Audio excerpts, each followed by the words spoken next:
everybody, Paul Blackburn here. I promise not to take much of your time, I know that you're busy. But speaking of time, in the Mindset Riddle we talked briefly about the similarities between money, food and time. We don't spend a lot of time on it and would like to just spend another moment on it now. What's not obvious is that they all come from the one program buried in our subconscious.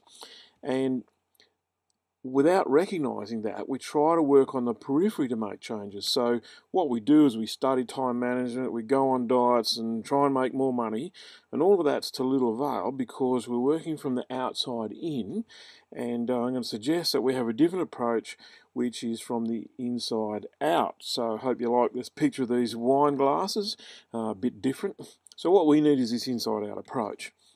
So here's your task, and in fact it is the same task as you would have seen described in the Mindset Riddle, but we know most people don't do it. So this is actually your task right now. Take a clean sheet of paper and jot down your habits with money. Now take a bit of time. That exercise might actually take as long as 10 minutes or so.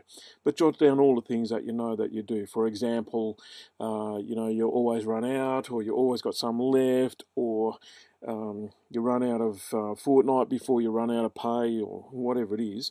You can keep it in your bag, but once you crack a $100 note, it's gone. Whatever the kind of habitual things are with money. Once you've done that, do the same with a fresh sheet of paper for food.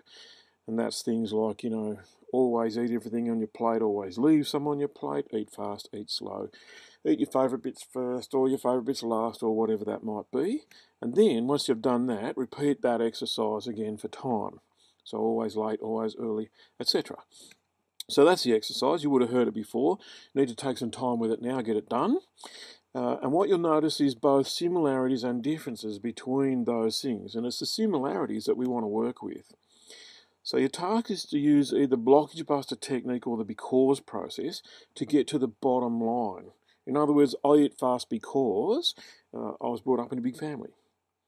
So why does that mean that I eat fast? Well, because I was going to miss out or whatever it is. And get to the bottom line, which is, in that case, we're talking about a fear of lack, or there not being enough, or whatever it is. So you've got to get to the bottom line. That's the key in this whole thing.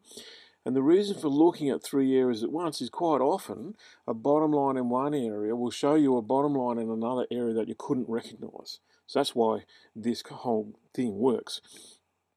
So once you have the bottom line, then you can establish what method from the Mindset Riddle you wish to use to change it and get on with changing it. Now you'll immediately notice changes in all three areas, even though you're only working on one. So hop into that, you'll notice fantastic changes. Great being with you. Talk to you soon.